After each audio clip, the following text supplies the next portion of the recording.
Hey, this is a tutorial about how to check scale and why it matters.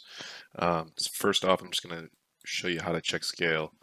If I go to Lightbox, I can just open up this standard head. So you see that this is um, starting with something default.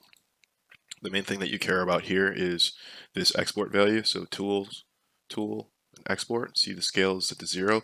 So if I just, that's like the default here. So if I just export this as is, you'll see what happens. So I'm going to go to, if I go to Z plugin and then uh, FBX export import, you can see that I can just export visible, but I have this in my UI over here. This is what I tend to use because it's faster.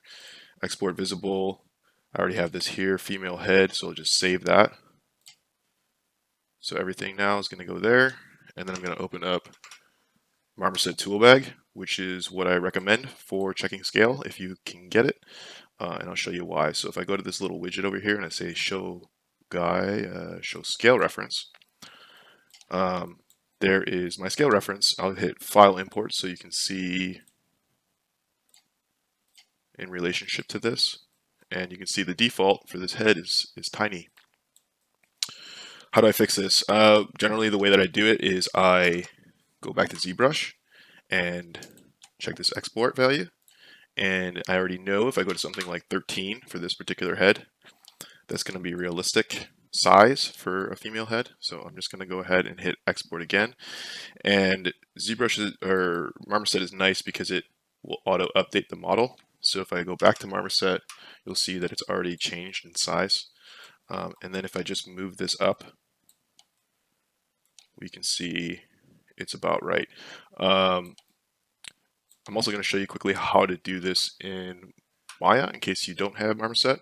But again, I recommend Marmoset for this. I already have GoZ set up. You can export and import into Maya, but this will be faster. So I'm just going to say GoZ visible, which is going to open up Maya. And here it is in Maya now. It's waking up. So perspective view. First thing I care about in Maya is going to Windows, settings and preferences, and checking settings. And I can see what axis I'm on, and I can see that I'm in centimeters. Okay. Generally, what I do when I check scale in here is I prefer meters because that makes more sense to me because I just know in my head 2 meters is like the maximum height of a human. 2 meters is actually, I'm from the US, so I think in feet, but 2 meters is 6'5" and a half about. So if I switch this to meters and turn this off, you can see that it changes the way the grid looks. And what I'll do generally is I'll go to create, and then I'll go to polygon primitive and then say cube, hit this little thing here. And if I do 1 by 1 by 1, that means it's going to be 1 meter by 1 meter by 1 meter. And I know that 2 meters is like the max. So I'm just going to say create and see how big that is. And that should be about right size. I'm just going to scale it now so it makes a little more sense. Okay, so I'm keeping the same height of a meter, right? And if I turn on the grid snapping and I put this to snap here, this isn't a Maya tutorial, so I'm not going to show you how I did that so quickly, but if I just move this head up into here, right, and then I select the head, and then I say duplicate, think about 6'5", and this is a kind of a small head.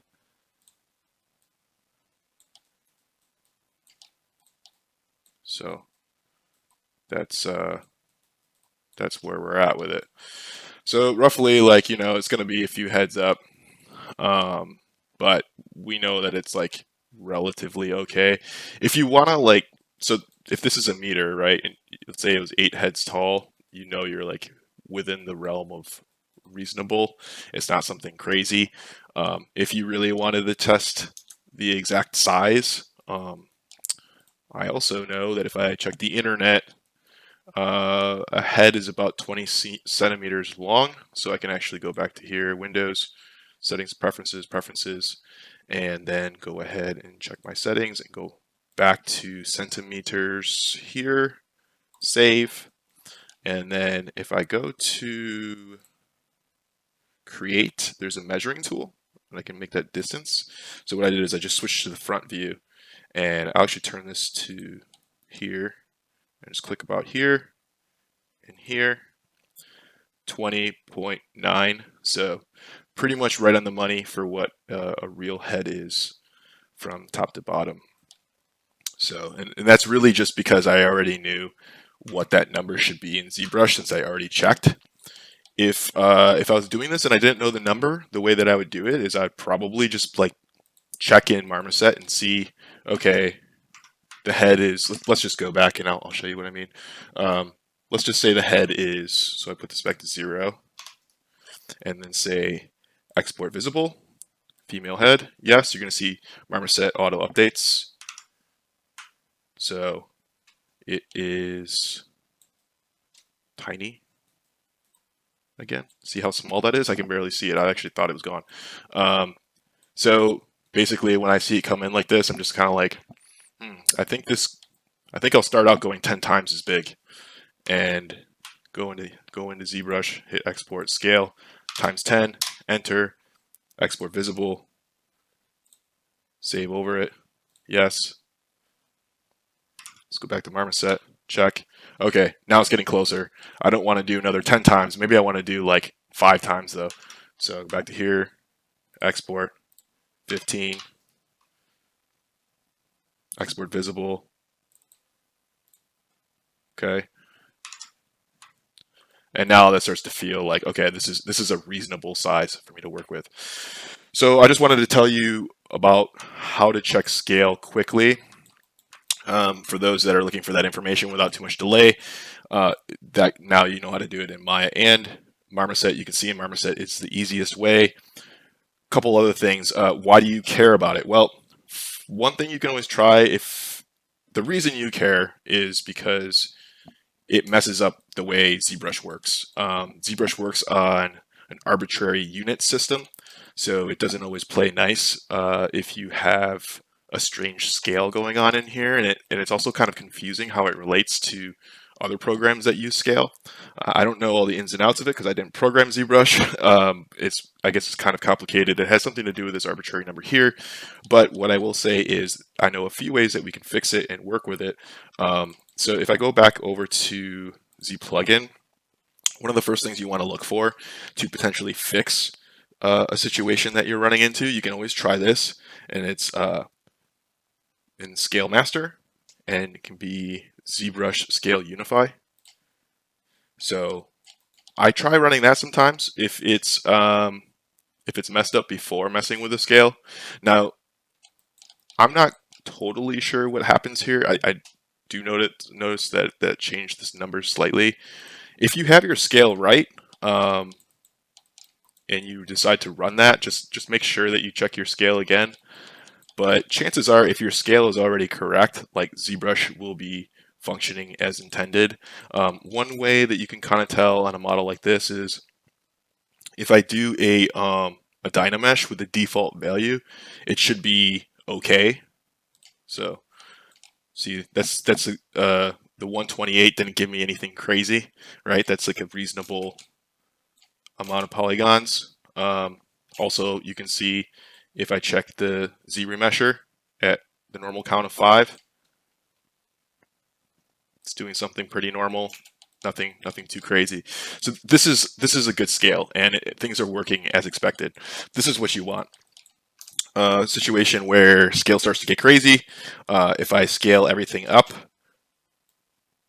like this, and I tested this earlier, and I actually crashed ZBrush. So this can also make ZBrush unstable doing this kind of stuff. But you'll see, like if I run Dynamesh now, that same exact value, I'm going to have a very high definition mesh, right?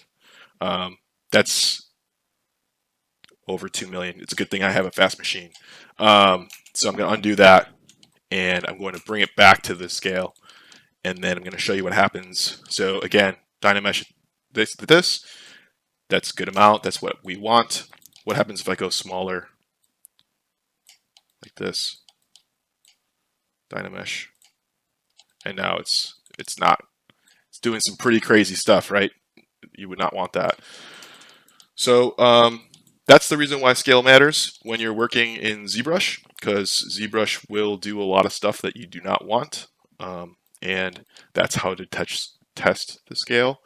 And besides just these obvious reasons of why scale matters, materials and other programs and other things don't work properly if the scale is incorrect. Namely, subsurface scattering won't work correct if your scale is wrong. So shadows also might do funky stuff as well as the lighting. So just really get in the habit before you do anything, even when you're sculpting in ZBrush, is to check your scale. Make sure your scale is correct, and then you can work from there and you don't have to worry about it. But if there's ever a concern, definitely go ahead and check it again and just make sure everything's good, because you just really can't work with messed up scale in a reasonable way. That's it. Thanks.